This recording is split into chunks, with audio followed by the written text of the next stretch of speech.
I'm Gary Younge, and every week, Caris Afoco and I talk about those stories in the news that are overreported and the ones that are going completely under the radar and not talked about enough.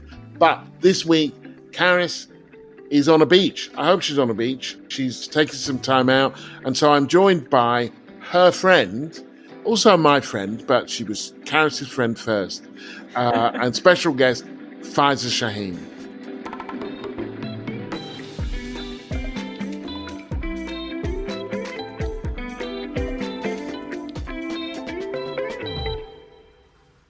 Hi, Faiza. Hey, Gary. What have you been up to? I am really boring now because I have a baby. That means that I just want to go to sleep at like 9:30, 10 o'clock. Is your baby a sleeper?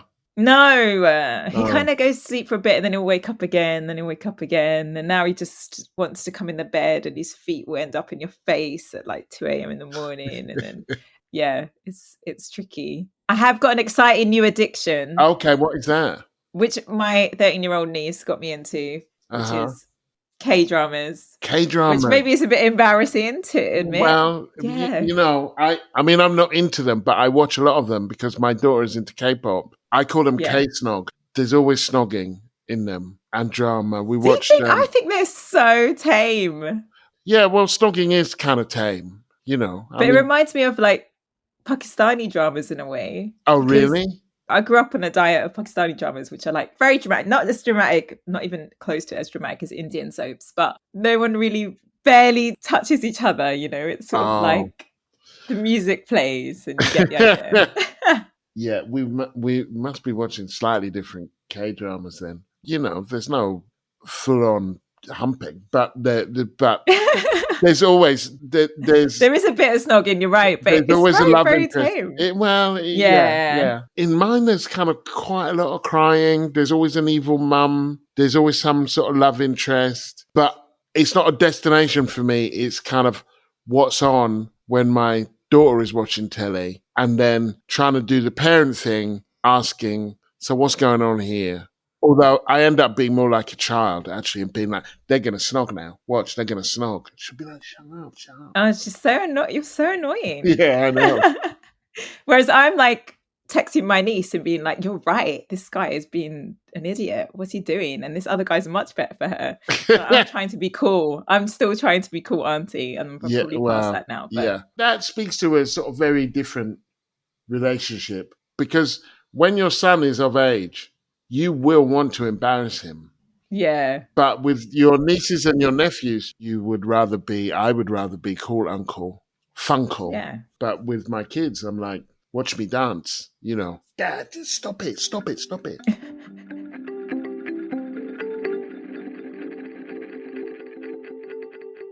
You can find us on all the socials, be it Blue Sky, Instagram, TikTok, YouTube, Facebook, or X at over_under_pod_. And there was a message from Claire on Blue Sky which said, do listen to the Over Under Pod thoughtful, nuanced conversation between Rachel Shabby and Caris Afoco on the difficult subject of anti-Semitism. And I should say, actually, Rachel Shabby is also a friend of mine, but her book is really brilliant, Off-White, and just really timely on this conversation and some of these blurred lines that occur sometimes on purpose. And also the thing that's really nice, and Rachel and I talk about this a lot, is the historic connections between the Muslim and Jewish community, which are lost in this new narrative. Definitely listen to Rachel's interview with Caris, but then also the book is brilliant. Yes, indeed. Listen up. And I will be doing an event with Rachel in Manchester on March the 25th. So if you're in Manchester, come along. There will be an Eventbrite out soon. If you follow us on socials, we'll tell you all about it. I want to have a big shout out to the people who joined us on Patreon this week. Susan, Aaron, Nim, and Anna. Thank you so much to all of you. We have 422 Patreon supporters, of whom 394 are fully fledged paying Patreon supporters. Thank you to all those who've helped. We have a new target of 500 Patreon supporters to reach by the end of February. Let's get up there. Packages start at just £5 plus VAT a month. So if you want to keep the show running and access our bonus episodes, weekly newsletter, exclusive over under WhatsApp community, search Over the Top Under the Radar on Patreon and put your money where your ears are. So, Faiza, today I want to talk about the blizzard of executive orders coming from the White House and how dizzying that is, and the mental health crisis among young people. How about you? Yeah, I mean, I think probably to some extent related to the mental health crisis, I want to talk about jobs data and what's happening to work in this country. And I just don't think it gets reported enough. And then also about this new book, Get In, which is all about Labour and how Labour's got in, but essentially seems to be much more about a strategist, Morgan McSweeney. So my Under the Radar is about a report that came out in early February called Future Minds. And it's about young people's mental health. And it basically lays bare the crisis in mental health among young people. That more than 1 in 5 young people have a diagnosable mental health problem is what they found. There's been a 10% increase in children referred to emergency mental health care in England over the last year. And the number of people with a mental health problem who are young has doubled since 2017. And 40% of all of the kids who need to be seen are not being seen. NHS England has a stated commitment to a 28-day waiting time target. Children and young people, on average, wait 21 weeks, not 28 days. And you know, if you've known anyone with a mental health crisis, 21 weeks, that's, but particularly the young, it's too long. And it has consequences. Of course, it has consequences in terms of their lives. 61% of young people waiting for mental health support stop attending school or college. So it really impacts their future. So here's why I want to really talk about this. First of all, society understands that it has a collective responsibility for children. That's why we have social services. That's why we have youth courts, because children are developing, and as adults, we are supposed to be there to support them developing. And this is one more example. We could talk about child poverty. We could talk about a range of other areas where this would be true, where we are failing our children. And we will pay for it. I would argue that we are already paying for it. It speaks to quite a lot of the moral panics that we have. And I think particularly around knife crime. And this is just one element of it, but that you have a large number of kids with serious mental health problems, a range of mental health problems, some of whom are serious, who can't be seen, who aren't being seen. They could be seen if we decided to fund it properly, who are also probably because of their mental health problem being excluded from schools at quite alarming rates, or who are being off-rolled from schools at quite alarming rates at a time when youth care provision has collapsed. Well, what do you think is going to happen? And then the final thing that I think is really important, and that it's not that we forget, but we don't apply it in quite the same way, is the impact of COVID. When I saw that it doubled in 2017, I thought, well, that figures that there were like 2.5 years in one way or another that were taken, particularly for the young, at this really, really tender time.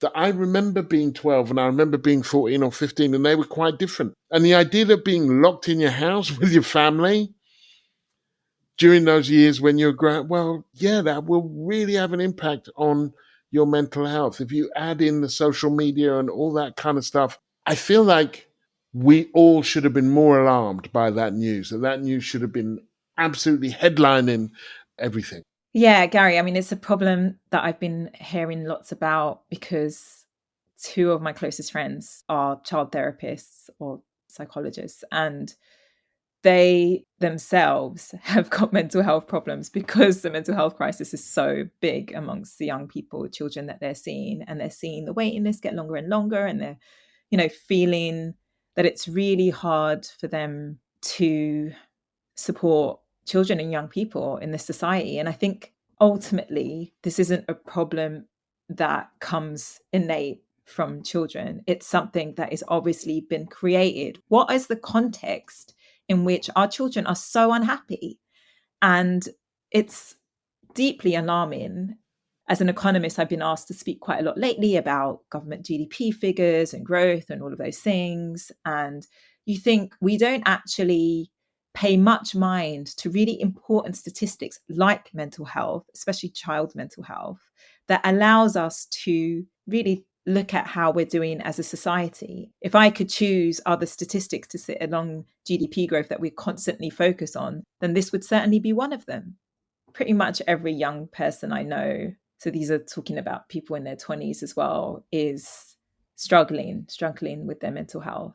I think it's much worse than it was when I was young, 20 years ago. What you said there reminded me of a Robert F. Kennedy quote before his 1968 assassination, where he said, "Our gross national product is over 800 billion a year, but it counts Whitman's rifles and Spec's knife and the TV programs which glorify violence in order to sell toys to our children. Yet the gross national product does not allow for the health of our children, the quality of the education, or the joy of their play.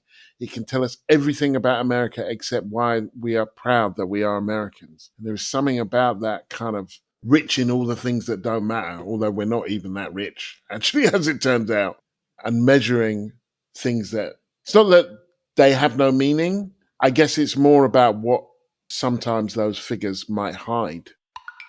What's your under the radar? Yeah, so mine's related to jobs. So when I started off, I used to spend loads of time looking at statistics about what's going on in the labour market. This was back in just before the financial crisis. I've recently kind of gone back to that because also, again, just because I'm just so fed up with this conversation about GDP growth, I just want to understand like what's really going on the ground. And so there is new data that's out. So it's this survey that's done by KPMG and the Recruitment and Employment Confederation, REC. And they basically survey a bunch of recruitment and employment consultancies. And it's quite good data.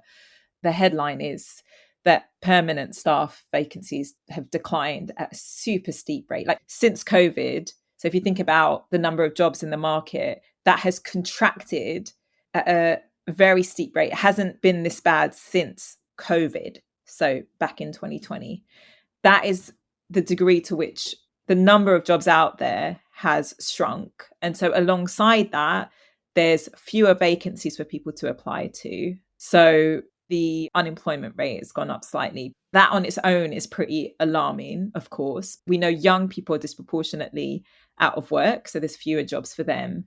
But one of the things that really struck me about that is that the steepest reduction in these permanent vacancies, as they're called, was in the north of England.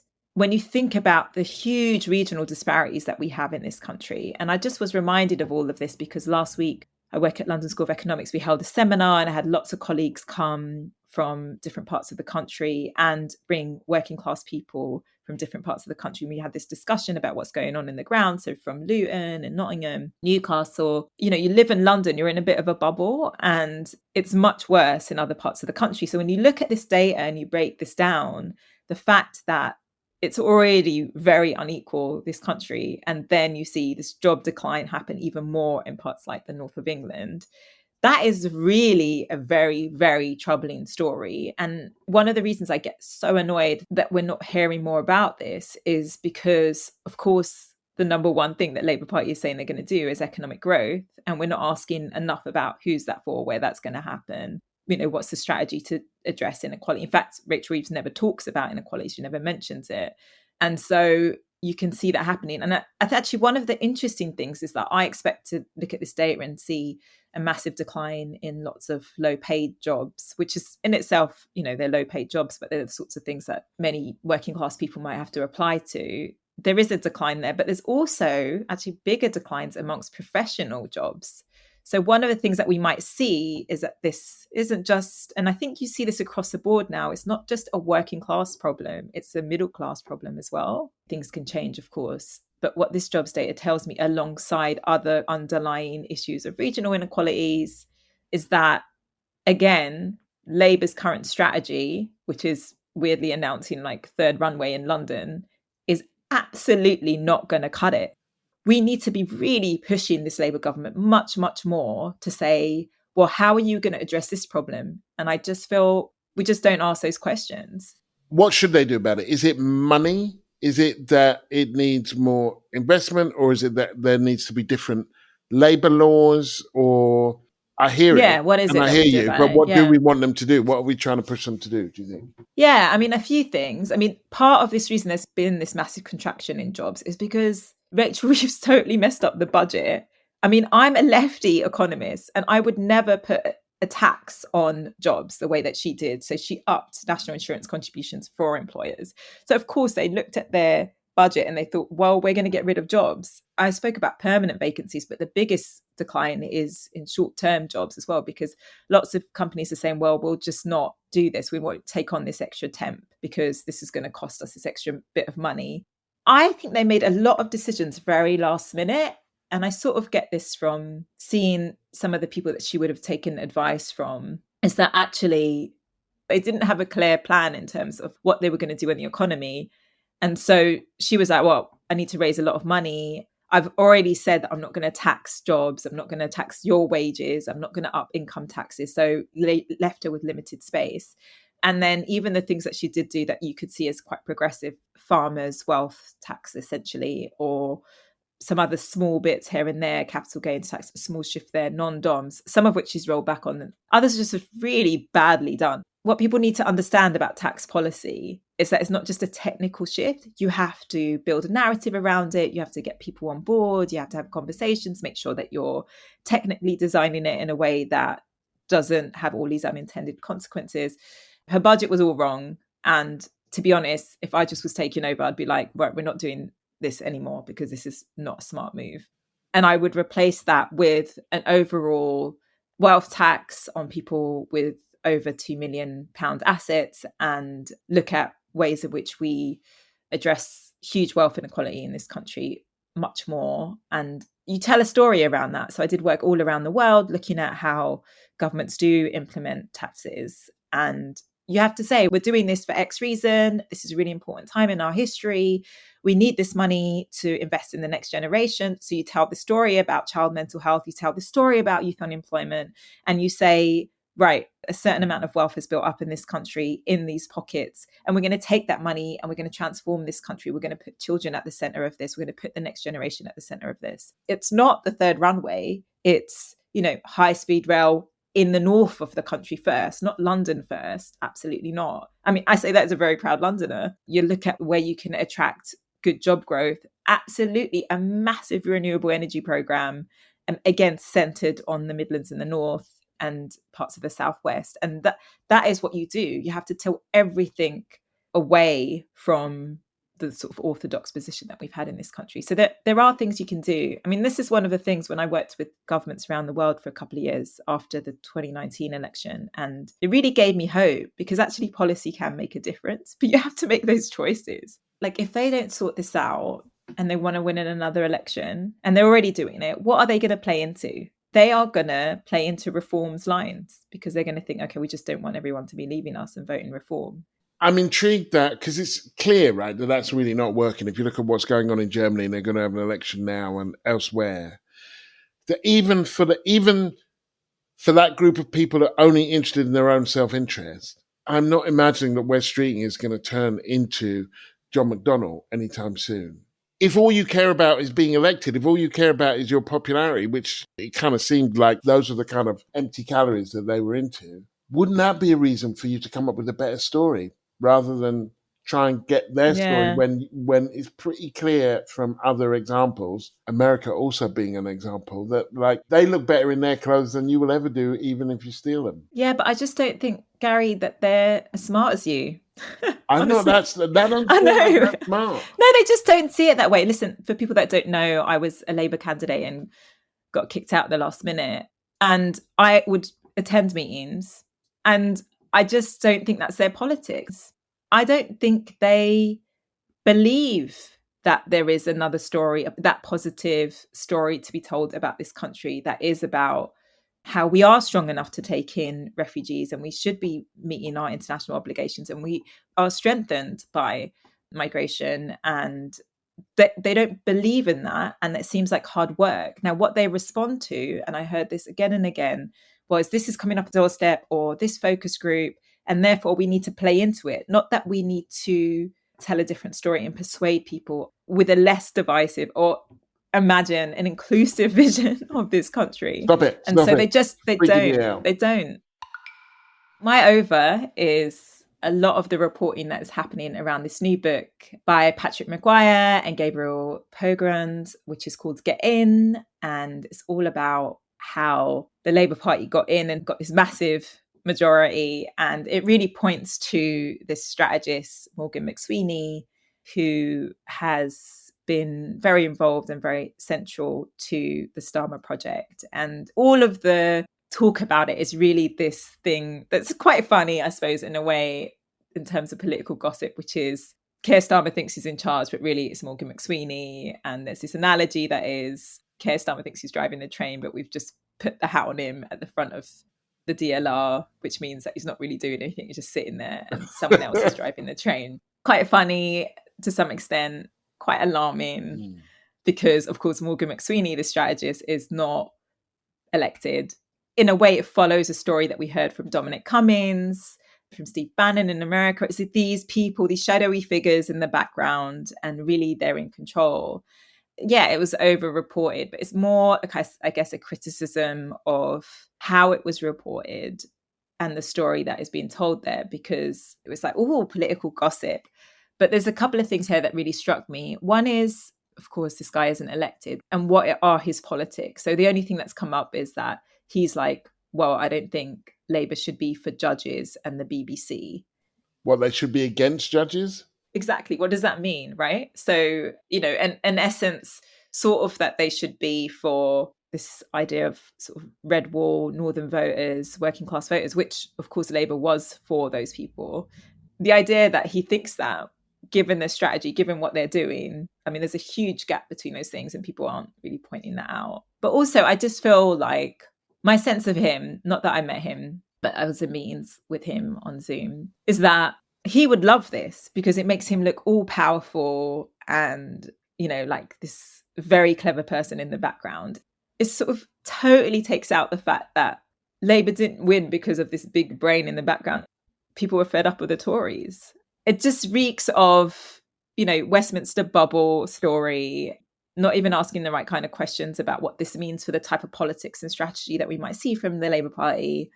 This relationship that strategists have with some journalists, insider journalists, because this same guy, Gabriel Pogrund, who's at the Times, he's the one that leaked the story about me being kicked out as well. He would have told him what he wants to tell him.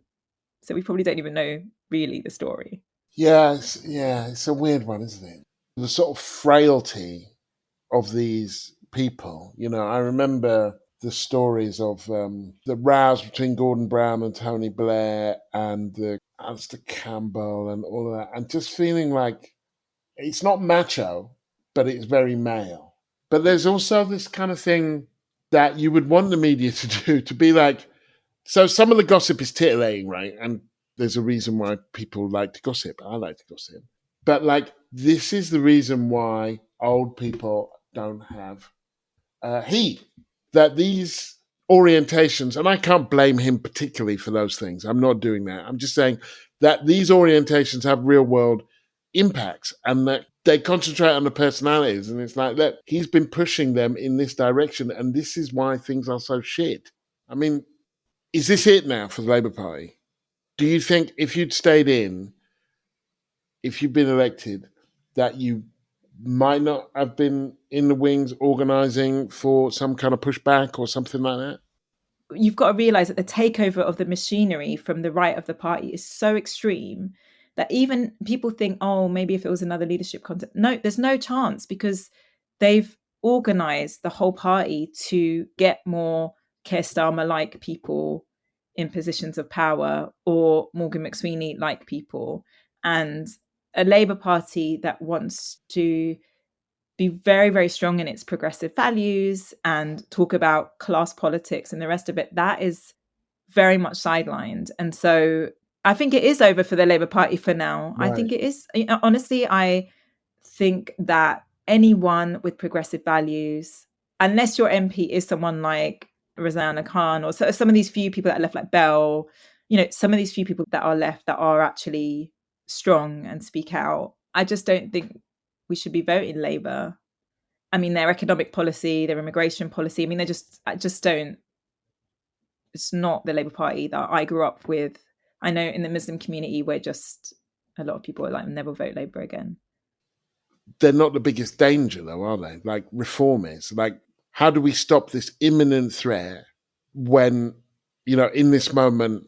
Because I'd vote Labour if it would stop reform, just because I want a better world, but I also don't want a worse one. Yeah.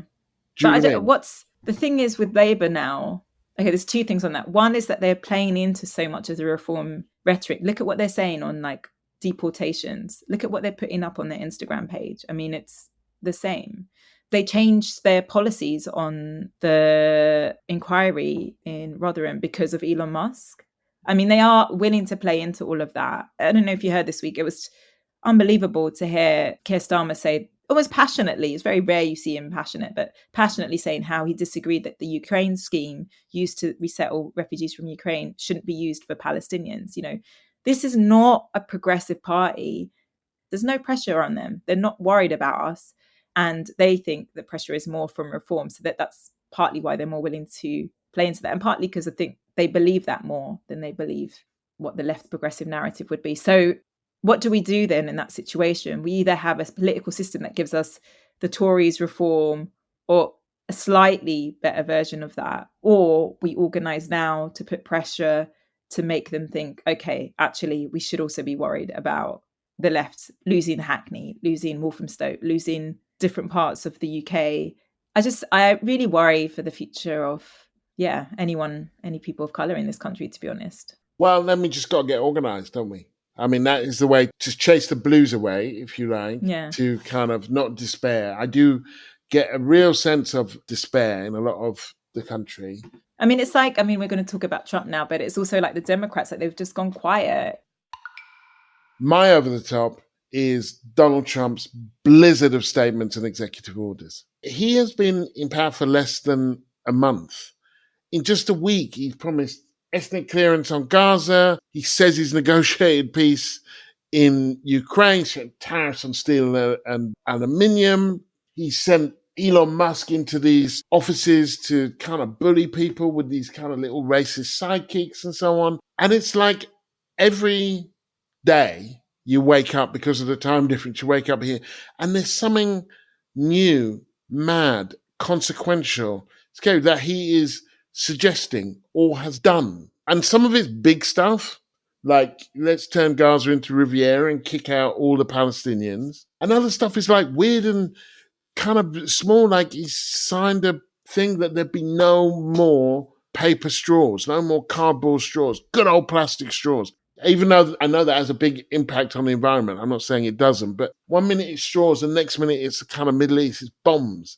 And on the one hand, he's the president of the United States. He might do any of that. The fact that he even wants to do it is worthy of reporting. On the other hand, do we have to say everything that he says and you kind of give up? And someone said to me, did you see what he did last night? And I was like, was it this? And they were like, oh no, it was that, and it was like, it's overwhelming. It's very overwhelming. There's a question of like, what is even credible? What do we believe? Like he says he's negotiated peace in Ukraine. He talks a lot of nonsense. When he said about his Gaza plan, he was like, everybody loves it. Everybody loves it. Everybody from the EU, Jordan, Egypt, they're all like, dude, there's no fucking way on God's earth we're going to do that. But he says so like, it's impossible to know what to believe, not whether he's good or not, but whether he did make any progress talking to Putin and Zelensky or whatever, or if there will be tariffs on steel and aluminium or not. Because he rattled his sabers around Canada and Mexico and then basically sort of folded. So who's to know what to believe about what he's going to do?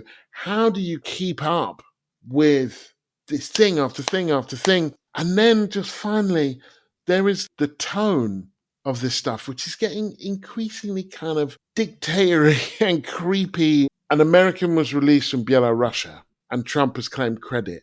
I don't know how much truth there is to that. It might be true.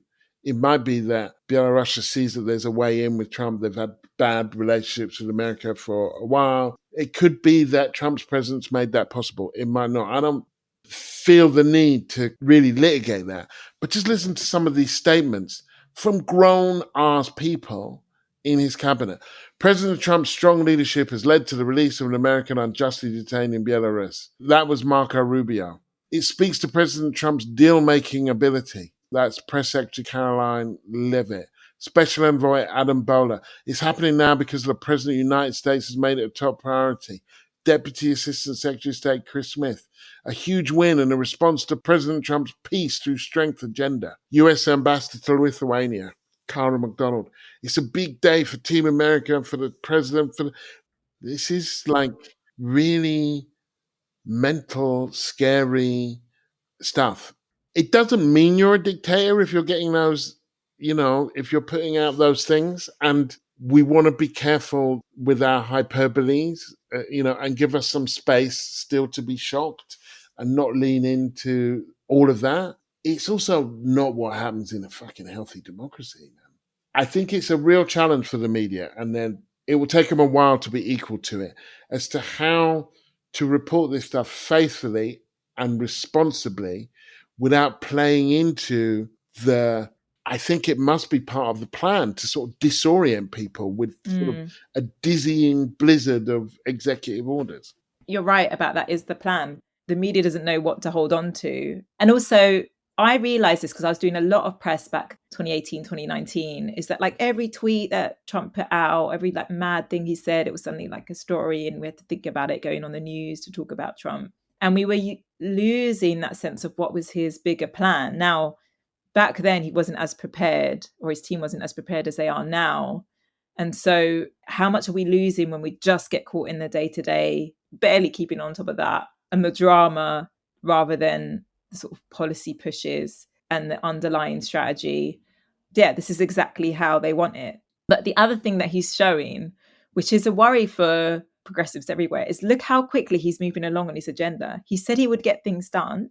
We don't like the things he's getting done, but he is moving along very, very quickly. I know he's got the House and the Senate and everything, and so that obviously makes it much easier, but Obama had those. Yeah, exactly. And he's showing how to use power to an extent. You're right that there's an authoritarian edge to it. But I think some of that, those statements you're reading out come from more the fact that he's a bully and people are scared and everyone wants to play into being his friend. And that's partly why, we had this muted response from Lamy and Starmer here on his Gaza plan, because they just want to be in with him. But I do think if you went around and asked Trump supporters, they'd be like, yeah, he's doing what he said he would do and he's doing it quickly. And that's a concern. What do you think the media's responsibility is here? Yeah, I mean, they need to sort the kind of noise and the drama from the substance, which, I understand is hard, but they do need to be able to highlight what we can take seriously. I think there's been some good things, like, for instance, this whole thing about Elon Musk, just deeply undemocratic and worrying that Elon Musk has got so much power. But his whole thing that like we sent $50 million or 50 million condoms to Gaza. Trump was saying we're sending it to Hamas. And it turned out not to be Gaza, Palestine, but actually Mozambique. Doing that kind of follow-up and the work to make sure that the rubbish that's coming out of their mouth is debunked is important. There's that kind of thing. But I think there's also a need to, and I struggle to think what this is, but where is it that Trump is trying to get to in a year's time by the end of his presidency? And what is he doing now that is helping him on that way? And I guess, how do we stop him? Because it was quite interesting to me to see what happened when he, started throwing his weight about around Mexico and Canada and tariffs. And they both did say, okay, well, then we'll do this. And of course, he's prevailed in other areas. There is an argument that this isn't a media point, it's more a political point, but that actually, since he's been in, he's made a lot of noise. But mostly what he's produced is chaos, shutting down USA. And it's been very symbolic so far. Yeah. I mean, you were in America for a long time, and I think, yeah, and obviously a journalist. What would you say they should be doing? What would you be doing? I raised it because I don't know exactly. And I think it's an important thing to think about. And I think that There might be some technical things that one could do, just like you could have a box that just, if it's going to be like this, then it's just like today in Trumpland. And if you want to know all of the things that, all of the, proclamations, here they are. And so you just put it in one space. So it has been recorded. And then you work on the things that you think are either most likely or most scary. I don't know. It's going to be a long few years, isn't it? There is a part of me that thinks if he goes around bullying everyone, there will be a consequence to that. And you already see it, in terms of global politics.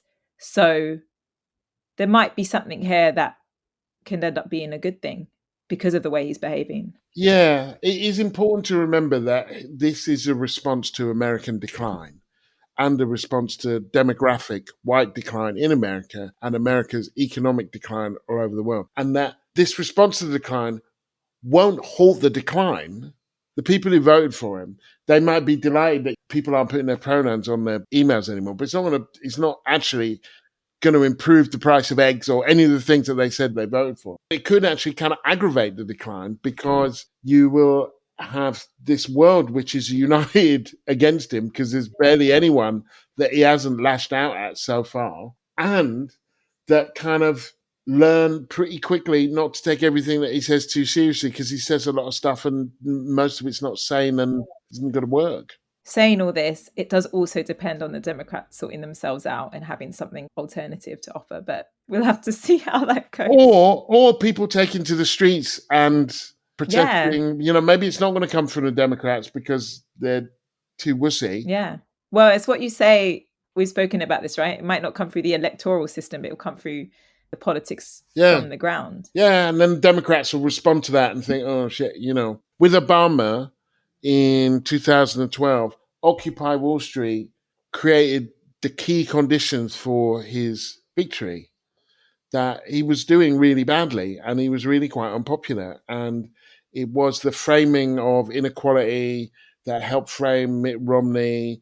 I was reporting in America then, and Romney supporters just go, yeah, he's a 1%er, but I kind of like what he's doing about this and that and the other. So it embedded all of that in the language, Occupy Wall Street. The Obama team said, yeah, that was really, really important for our victory, was the kind of mood that had grown up. Now, of course, they didn't actually do anything about any of that stuff. But there is an argument sometimes that the best thing that can happen to these parties is that people leave them and do their own shit that they couldn't do within the party. And that's the exciting stuff. I think that's what I've learned, not being in the Labour Party. It's so much more exciting. It's so much more freeing. And yeah, that's where the hope is for people that are feeling a bit depressed after to listen to us. So look, thanks for listening to Over the Top, Under the Radar. Remember to like, subscribe and leave a review wherever you get your podcasts. If you want to support the show, find us by searching Over the Top Under the Radar on Patreon. You can sign up to our newsletter at overunderpod.com and connect with us on socials at over_under_pod_. This week, I've been with the wonderful, brilliant Faiza Shaheen. Karis is away. Next week, I'll be joined by the wonderful, brilliant Aisha Thomas Smith.